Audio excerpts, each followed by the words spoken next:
Hi students and welcome back to our classes. आज के lecture में हम यूनिट 4 का पार्ट 2 पढ़ेंगे, जो कि एक बहुत ही इम्पोर्टेंट टॉपिक है। Again, marginalisation. ठीक है। Marginalisation is a very known yet a very very important topic आपके एग्जाम पॉइंट ऑफ व्यू से। होता क्या है, ये टर्म हम वाइडली यूज करते हैं हमारे सारे डिसिप्लिन जैसे एजुकेशन, सोशियोलॉजी, फिजियोलॉजी, साइकोलॉजी, इन काफी सारे फील्ड्स में हम इस टर्म को यूज करते हैं। आप मार्जिन का मतलब समझते हो ना, जो कॉर्नर ऑफ द पेज पे होता है ना। तो ये वो प्रोसेस है जिसमें किसी ग्रुप को, किसी इंसान को हम लोग कम इम्पोर्टेंस देते हैं, कम इम्पोर्टेंस का कंसिडर करके ग्रुप आपके एज की तरफ को पुश कर देते हैं। और क्योंकि हमने उनको किनारे कर दिया है, कॉर्नर कर दिया है, तो हम उनकी बेसिक जो राइट्स हैं, जो उनकी बेसिक अपॉर्चुनिटीज हैं, रिसोर्सेज हैं, वो उनसे उनका राइट छीन लेते हैं। ठीक है। मार्जिनलाइजेशन वो प्रोसेस है जिसमें हम किसी को मार्जिनल बना रहे हैं। स्पेशली आपका जो एक लार्जर सोसाइटी के अंदर हम जेंडर रिलेटेड, यानी जैसे फीमेल्स को मार्जिनलाइज कर देते हैं, कल्चर रिलेटेड, पॉवर्टी रिलेटेड, इन चीज़ों के बेसिस पे मार्जिनलाइज करते हैं। और क्योंकि हम मार्जिनलाइज कर रहे हैं, तो इनकी वजह से लोगों को सोशल, इकोनॉमिक और एजुकेशनल डिसएडवांटेज सहने पड़ते हैं। ठीक है। ये क्या कर रहा है, ग्रुप के मतलब आपकी सोसाइटी के कुछ ग्रुप्स को इकोनॉमिकली, पॉलिटिकली, कल्चरली एक्सक्लूड कर रहा है फैसिलिटीज फॉलो करने से। एक सेक्शन ऑफ सोसाइटी को जो उनके बेसिक राइट्स हैं उनसे भी वंचित रखता है, उसको वो अवॉइड, डिनाई कर देता है। ठीक है।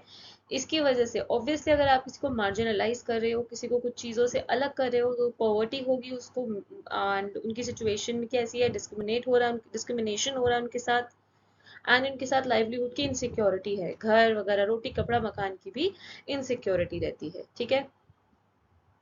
जैसे आपके ब्लैक पीपल के खिलाफ मार्जिनलाइजेशन चला था, उनको अलग कर दिया गया था ऐसे, और ये काफी टाइम तक अनअपोज्ड रहा था। बट आज हम देख रहे हैं चीजें इंप्रूव हो रही हैं बहुत हद तक। लोगों जो हैं वो इस चीज को फॉलो नहीं कर रहे हैं। ठीक है। कुछ मेन ग्रुप ऑफ सोसाइटी जिनको मार्जिनलाइज किया जाता है, मतलब वो हमारे schedule caste, schedule tribes, handicap, minority. Role of education की बात करें अगर हम, empowerment of the marginalise group, यानी ये जो मार्जिनलाइज ग्रुप्स हैं, इनकी एम्पावरमेंट के अंदर हमारी एजुकेशन का क्या रोल रहता है। सबसे पहली बात, एजुकेशन ने हेल्प किया है पॉवर्टी हटाने में। गरीबी हटा रहा है एजुकेशन की वजह से। लोग पढ़ लिख रहे हैं, नौकरियां कर रहे हैं, और अपने हक के बारे में और अवेयर हो रहे हैं, जिसके चलते पॉवर्टी, गरीबी जो है कुछ हद तक कम हो गई है। ठीक है।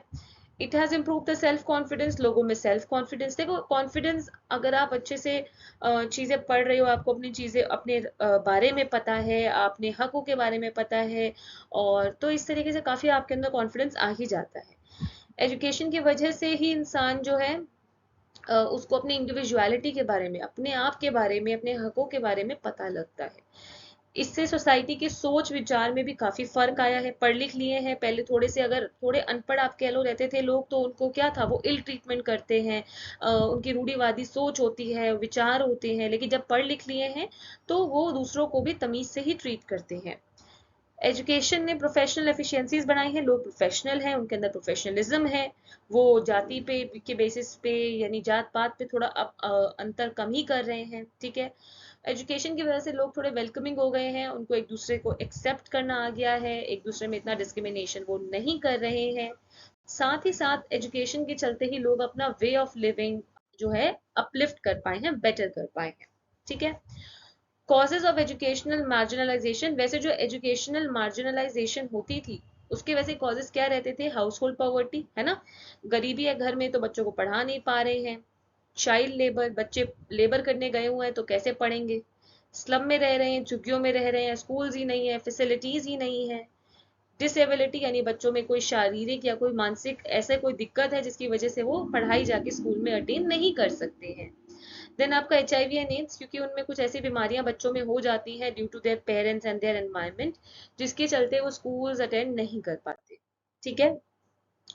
मार्जिनलाइजेशन के अंदर पॉवर्टी का क्या रोल है। पॉवर्टी आपको पता है वो कंडीशन है जिसमें बेसिक चीजों पे, बेसिक एम्यूनिटीज के ऊपर भी राइट नहीं मिलता है लोगों को। ठीक है।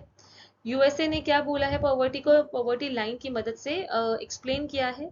पॉवर्टी एब्सोल्यूट हो सकती है, जहां पे इंडिविजुअल्स जो है उनको बिल्कुल एब्सोल्युटली लाइक रोटी कपड़ा मकान भी नहीं है, और रिलेटिव भी हो सकती है। रिलेटिव मतलब हाँ बिल्कुल ही आप एकदम ऐसे नहीं हो कि रोटी कपड़ा भी नहीं है आपके पास, लेकिन कंपैरेटिवली आपकी सोसाइटी के हिसाब से आप थोड़े पुअर सेक्शन में आते हो, ठीक है।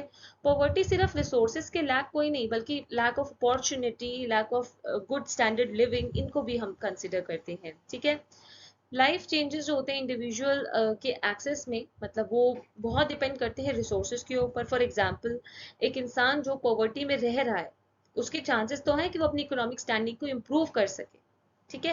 while someone with a low life chances will likely to have consistently low level of standard, यानी कि जो इंसान जो है उसकी लो लाइफ की चांसेस हैं, वो क्या करेगा, वो बेसिकली ना मतलब कुछ लोग चेंज ही नहीं लाना चाह रहे हैं अपने लाइफ स्टाइल्स में, ठीक है। मतलब ऐसे लोग जो हैं, the way people improve, diminish और लीव अनचेंज, यानी वो तरीके हैं जिसमें लोग या तो अपनी आर्थिक स्थिति को इम्प्रूव कर लेते हैं, या बिल्कुल बेकार कर लेते हैं, या फिर जैसी है वैसी छोड़ देते हैं। इसको हम कहते हैं सोशल मोबिलिटी, ठीक है। अपने आर्थिक स्थिति को जब ऐसे लोग सेम रहने दें, या अच्छी करें, या मतलब और बेकार कर लें, दिस इज सोशल मोबिलिटी। अब एजुकेशन के लिए पॉलिसीज या प्रोविजन क्या है, क्योंकि अभी मैंने आपको बताया था शुरू में कि एजुकेशन से क्या क्या हो रहा है, कैसे अवेकनिंग हो रही है, कैसे लोगों में अवेयरनेस आ रही है, और कैसे हमारे मार्जिनलाइज ग्रुप एम्पावर हो रहे हैं। तो ये एजुकेशन को कंफर्म करने के लिए, इस एजुकेशन को मतलब इम्प्लाई करने के लिए कि होना चाहिए, कुछ प्रोविजंस एंड पॉलिसीज हैं जो कि हमें दी गई हैं। जैसे फॉर एग्जांपल आर्टिकल 14, कुछ आर्टिकल्स हैं मैंने इधर मेंशन करे हैं, और ये आपको बुक्स में भी बड़े आसानी से मिल जाएंगे। मैंने ये आर्टिकल एज इट इज आपके इंटरनेट से लिए हैं वर्ड टू वर्ड, क्योंकि आपको आर्टिकल ऐसे ही याद करने हैं, अपने शब्दों में आप इसे नहीं लिखोगे।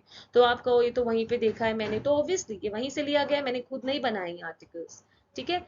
तो as it is word to word याद करो। आर्टिकल 14 क्या कहता है, इक्वालिटी बिफोर लॉ, यानी state shall not deny to any person equality before law और the equal protection of laws within territory of India. यानी स्टेट जो है किसी भी इंसान को लॉ के आगे इक्वल रहने का हक जो है वो नहीं डिनाई कर सकती। सब इक्वल हैं, सबके जो सबको प्रोटेक्शन मिलेगी, सबके हक जो है वो बचे रहेंगे, ठीक है।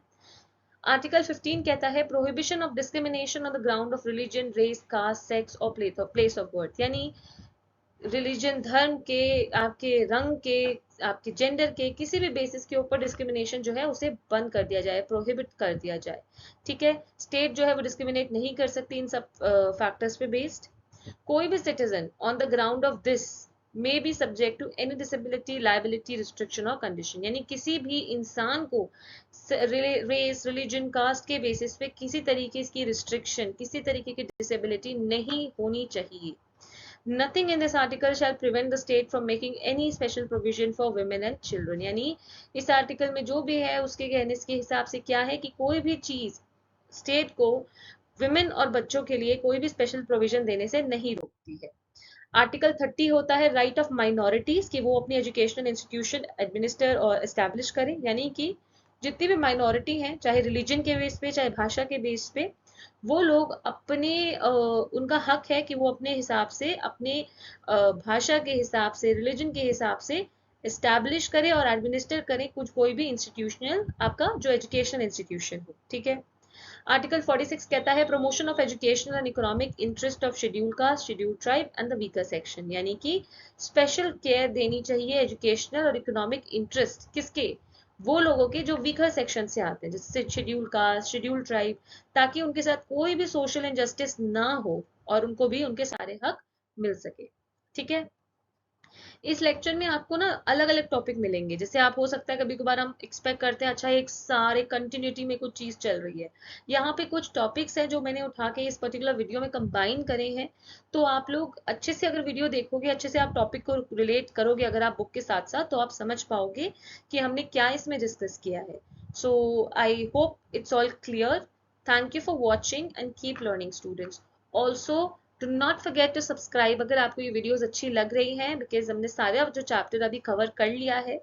तो मतलब अभी हम 4th यूनिट पे आ चुके हैं, तो मैक्सिमम सारा सिलेबस कवर्ड है। आई होप आपको समझ में आ रहा है, एंड अगर आप इन वीडियोस को एंजॉय कर रहे हैं तो please do subscribe and like our videos, इससे हमें भी बूस्ट मिलेगा कि हम और वीडियोस आपके लिए लाएं। So thank you.